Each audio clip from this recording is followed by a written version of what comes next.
Hello mga B! This is me, Ellie. So, ngayon nandito tayo sa aming munting lupa. Ngayon, pinubuksan siya ng aking asawa. At mag-harvest kami ng isang patola. Isang patola lang. Then, ayun na. Sobrang damo na kasi nag-uulan dito sa... So, habang naglalakad kami, nakita kami ng kapitbahay namin na may bitbit na isang patola. Isa lang yung patola. Kaya sabi niya, meron pa dito sa talim nila. Bait nga nito ni aking neighbors. Meron pa daw siyang patola, kaya bibigyan niya ako. Kaya sabi ko, ang dami niya rin mga talim dito mga B. Ano ba to? Talbos ng kamote, kalabasa, okra. Dami talaga, B. Pakabait nga nito. Kaya dito sa probinsya talaga, mabubuhay ka, B.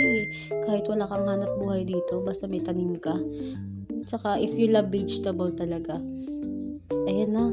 Kukuhanan na niya ako. Unti-unti niya ako kinukuhanan. Siguro, mga 3 rin yata. Yun. Sabi niya, baka mangati daw ako. Hindi mo na kutis mayaman. Sanay tayo dyan kasi lakang probinsya tayo. Sobrang saya dyan. Ay, ka pa dyan, tinan mga si neighbors, oh. Sobrang busy niya talaga maghanap pa ng patola para lang maibigay sa akin. Napakabait talaga nitong neighbors namin dito. Heist. Grabe, no? Pag sa Pilipino ka talaga, tapos meron ka, magbibigay ka talaga at magbibigay kung meron.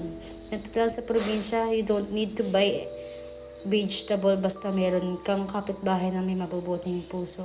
Kaya maraming salamat sa aking kapitbahay. Diba? Simple lang pero masarap mabuhay. And this is Ellie, nag-iiwan ng kasabihan, pag may tinanimang kapitbahay, tiyak ikay mabubuhay. Eme! Bye guys! Bye mga bib!